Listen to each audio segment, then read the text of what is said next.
极神经内部竟然产生了一股亲和，我将极致之冰注入暗金孔爪，只好变其结构。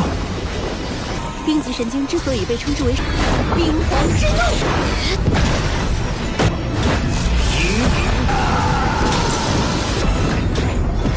吸收了3根。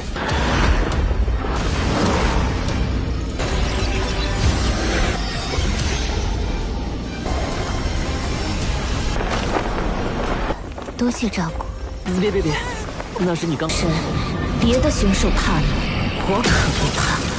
血帝，这才是级别3大天王之神。 Halo kalian semua, selamat datang di channel Donghua Master. Bagaimana kabar kalian semua? Mimin harap kalian semua baik-baik saja. Dan pada video kali ini kita akan melanjutkan alur cerita dari serial Donghua Solen 2 episode ke-128. Nah, pada cerita sebelumnya Huiho telah berhasil membangkitkan inti jiwanya, dan setelah itu Huiho melakukan perjalanan bersama Nanchiu Chiu ke Sekte Naga Bumi untuk mencari persediaan logam langka karena Sekte Tang membutuhkannya. Yang singkat cerita, di tengah perjalanan mereka melewati kota naga yang kota naga telah dikuasai oleh Kekaisaran Matahari Bulan, dengan mereka menggunakan sistem politik halus yang dimana mereka sengaja memberikan kemudahan kepada kota naga agar kota naga tergantungan dengan Kekaisaran Matahari Bulan. Dan setelahnya Huiho bersama Nanchiu Chiu pergi ke tempat dari Sekte Naga Bumi, dan itu merupakan inti cerita pada cerita sebelumnya. Kalau gitu pun sekarang langsung saja kita masuk ke bagian cerita terbaru.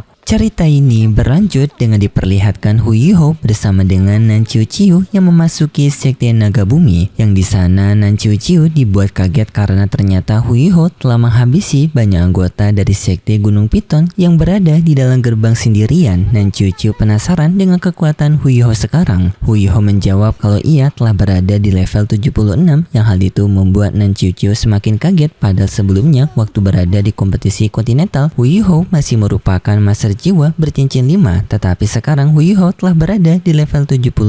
Setelahnya pun Nanchiu Chiu membawa Huiho ke sebuah tempat yang berupa kolam air mata dingin yang dikatakan di dalamnya adanya persediaan logam langka, tetapi Nanchiu Chiu memperingatkan bahwasanya di dalam sana sangat dingin, dan Nanchiu Chiu meminta kepada Huiho jika Huiho tidak kuat dengan suhu dingin yang berada di dalam sana, Huiho diminta untuk segera naik. Dan untuk Huiho sendiri yang merasakan di dalam kolam air mata dingin ini, Huiho merasakan adanya aura kekuatan misterius yang membuat Huiho penasaran, yang lalu pun Huiho masuk ke dalam kolam tersebut. Yang dalam perjalanan Huiho menyelam, Huiho merasakan adanya aura energi spiritual di kolam tersebut yang membuat Huiho semakin yakin adanya sesuatu harta yang berharga. Dan di sana juga Huiho teringat dengan perkataan Nanchiu Chiu bahwasanya di dalam sungai ini adanya sebuah gua yang di dalam gua tersebut berisikan mineral logam langka yang memiliki atribut es. Yang singkat cerita, di perjalanan Huiho yang melihat adanya sebuah pintu batu, dan Huiho membuka pintu batu tersebut menggunakan pisau kehidupannya.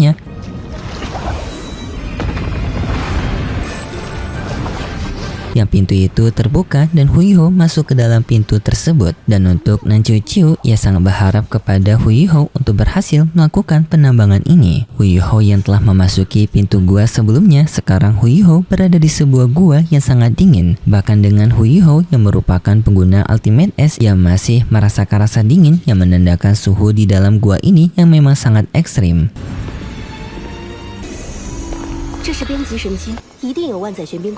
Di dalam gua tersebut, di sana mereka memeriksa gua itu, dan di sana Bingar menemukan adanya kristal es. Bingar menjelaskan kalau kristal es merupakan logam langka yang berdampingan dengan esensi sumsum kristal es, dan endapan kristal es ini akan semakin meningkat yang sampai bisa berevolusi menjadi kristal Divine Es yang dikategorikan sebagai logam langka yang sangat kuat sekaligus sangat fleksibel. Huiho tertarik untuk mendapatkan logam es ini, tetapi di saat itu tiba-tiba saja penjaga gua muncul yang merupakan monster golem es.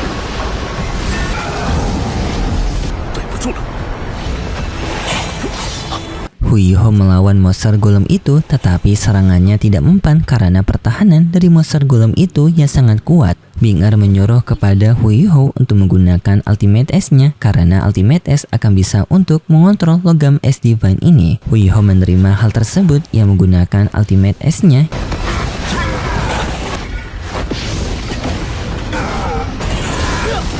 极神经内部竟然产生了一股亲和，我将极致之冰注入暗金孔爪之后，变其结构。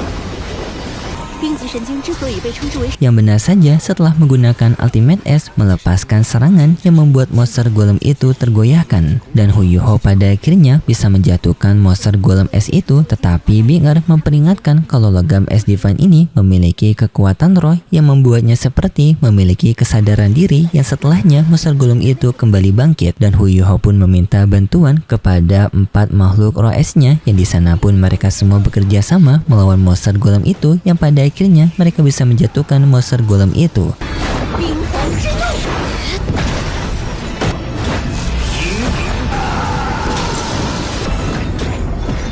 一定远远超过同级别的其他死。 Dan di sana Huyuho sadar perkataan Binger memang benar kalau logam es ini sangat kuat tetapi secara bersamaan juga sangat fleksibel. Hal ini membuat Huyuho memiliki ide untuk bisa membuat peralatan yang canggih menggunakan logam es Divine ini. Dan setelahnya Huyuho menggunakan Ultimate S-nya kembali mengumpulkan semua persedia logam es tersebut. 极神经，可是如此数量的被择了唐门魂导器，欠缺已经被全部开采。 Yang setelahnya Huyuho simpan di dalam tempat penyimpanannya. Dan setelahnya Tiameng merasakan kalau tempat lokasi dari esensi sumsum kristal es berada di gua ini yang lebih dalam. Dan Tiameng menyarankan untuk mereka pergi mencari sumsum kristal es itu karena sumsum kristal es merupakan harta yang sangat langka dan juga sangat berguna bagi makhluk yang memiliki kekuatan atribut seperti mereka semua, yang sekaligus merupakan salah satu dari harta tingkatan tertinggi karena di dalamnya memiliki kekuatan kandungan primordial tetapi secara bersamaan bisa akan berbahaya jika tidak berhati-hati. Dan setelahnya mereka melanjutkan perjalanan masuk lebih dalam ke gua itu. 似乎连灵魂都能够冻结。这里的冰 Setelah mereka masuk lebih dalam dari gua es tersebut, di sana Huyuho merasakan suhu dingin yang berada di gua ini semakin terasa dingin, bahkan seperti hampir membekukan jiwa Huyuho. Huyuho pun menggunakan kekuatan mata ketiganya untuk melihat lebih detail dari gua tersebut, yang di dalam gua itu ternyata adanya esensi sumsum kristal es yang mereka cari.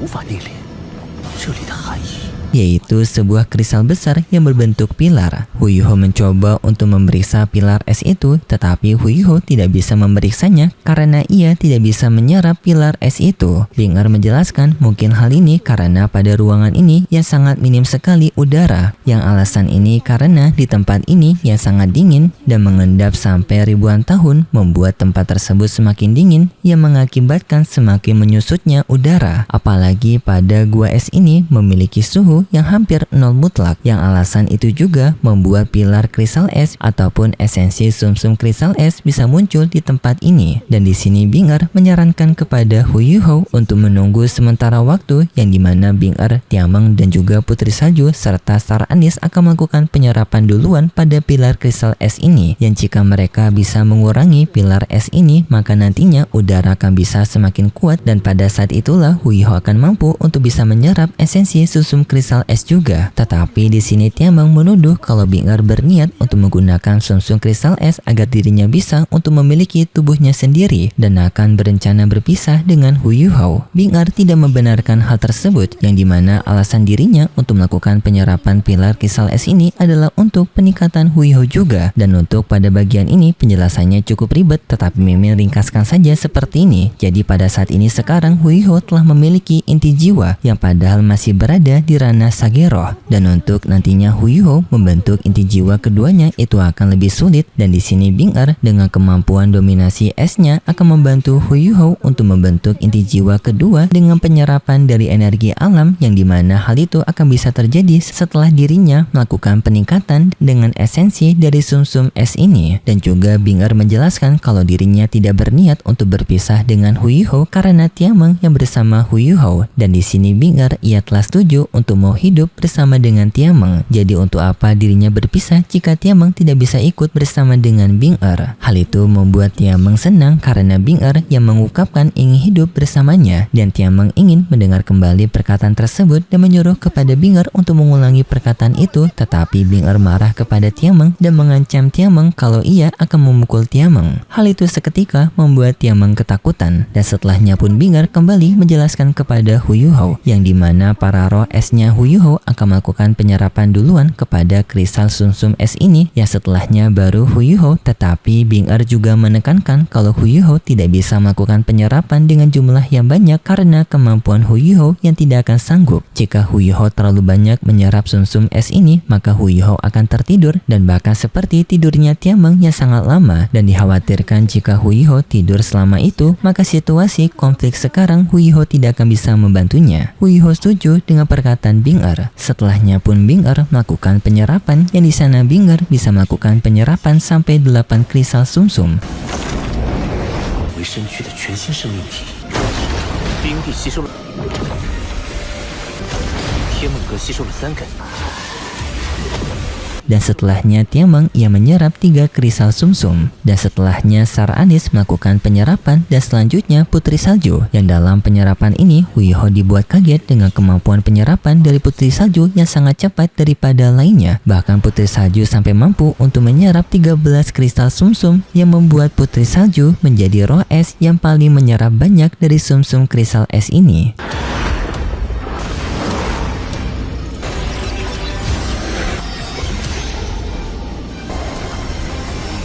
Dan hal itu memberikan peningkatan luar biasa kepada Putri Salju yang bahkan sampai membuat Putri Salju kembali ke wujud sebenarnya, yaitu wujud dewasa dari Putri Salju. Yang setelahnya Putri Salju juga dapat mengeluarkan aura kekuatan yang sangat besar sampai membuat Huyuho dan juga lainnya terguncangkan oleh aura kekuatan itu.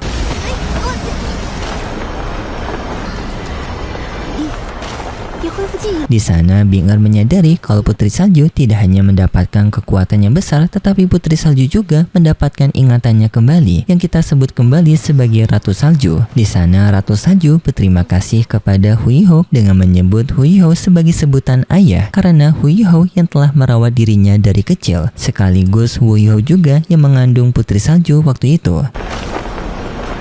多谢照顾。别，那是你刚。 Huyuho pun membalas tidak perlu bersikap seperti itu karena sekarang Putri Salju yang telah menjadi Ratu Salju dan menganggap hubungan ayah hanya sebatas Putri Salju yang tidak memiliki ingatan. Tetapi Ratu Salju menganggap hal tersebut tidak benar karena waktu itu sebenarnya Putri Salju ia telah kehilangan kehidupannya, tetapi ia terlahir kembali dengan berkat bantuan guru Huyuho yang sekaligus juga berada di kandungan Huyuho, yang maksudnya kandungan waktu berada di dalam lautan spiritual Huyuho, bukan berada di rahim seperti perempuan. Ini hanya perumpamaan saja. Dan sebagai bentuk terima kasih atas jasa dari Huyuho, di sini Ratu Salju ia akan membantu Huyuho selama sepanjang hidupnya Huyuho. Bahkan jika sampai ke alam dewa, Ratu Salju akan tetap menemani Huyuho sampai akhir hayat Huyuho. Yang setelah itu, maka Ratu Salju akan kembali ke kehidupannya sendiri. Dan di sini juga Ratu Salju telah memiliki metode pelatihan yang bagus untuk Huyuho untuk perkembangan kekuatan Huyuho setelah Huyuho memiliki cincin ke-8. Dan setelahnya juga Ratu Salju yang memberikan tantangan kepada Ditian dengan ia mengalirkan kekuatannya. Di skal terbalik, Ditian mengatakan bahwasanya mungkin banyak binatang takut kepada Ditian, tetapi dirinya tidak takut kepada Ditian dan ia akan berani untuk menantang Ditian membebaskan Huyuho. 是别的选手怕你，我可不怕。雪帝，这才是极北3大天王之。 Hal ini seketika membuat Huyuho kagum dengan semangat Putri Salju dan menganggap Putri Salju sebagai makhluk roh es yang sangat kuat yang akan memimpin ketiga roh es lainnya yang dimiliki oleh Huyuho. Tetapi setelahnya cerita bersambung dan berikut cerita selanjutnya di minggu depan besok. Pada cerita selanjutnya kita diperlihatkan dengan pasukan tambahan dari Kekaisaran Matahari Bulan yang tiba di kota Naga. Dan sedangkan untuk Huyuho ia merasa sangat puas atas keberuntungannya menemukan lokasi berharga sebelumnya, yaitu gua es yang menyimpan esensi dari sumsum kristal es. Dan setelahnya Huyuho dibuat kaget serta penasaran dengan ketibaan para pasukan tambahan dari Kekaisaran Matahari Bulan, dan Huyuho mencoba untuk melakukan pengintaian yang pada pengintaian pertama nantinya Huyuho akan ketahuan dan akan terjadi aksi kejar-kejaran untuk menangkap Huyuho. Dan setelahnya Huyuho melanjutkan pengintaian kedua, yang dalam pengintaian kedua ini Huyuho tidak akan mengintai tetapi juga akan menghancurkan peralatan yang dimiliki oleh Kekaisaran Matahari Bulan, yang pada akhirnya nanti Huyuho akan tertangkap, yang nantinya adanya seorang perempuan, yang perempuan ini adalah Juzi, yang sampai pada akhirnya juga Huyuho nanti akan berhadapan melawan Tetel Deluo. Dan Dan itu cerita yang akan kita lihat nanti untuk episode selanjutnya di minggu depan besok. Dan seperti biasa, Mimin mengingatkan kalau cerita ini merupakan dongeng fiksi yang hanya bertujuan sebagai penghibur saja yang berasal dari karangan novel. Terima kasih buat kalian semua yang sudah menonton video ini sampai akhir. Jika kalian suka dengan video kali ini, bisa beri like serta subscribe dan sampai jumpa di video selanjutnya. See ya!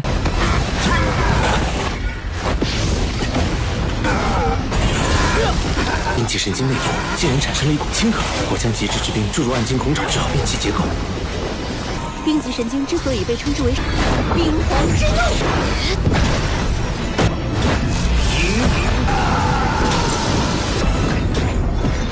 一定远远超过同级。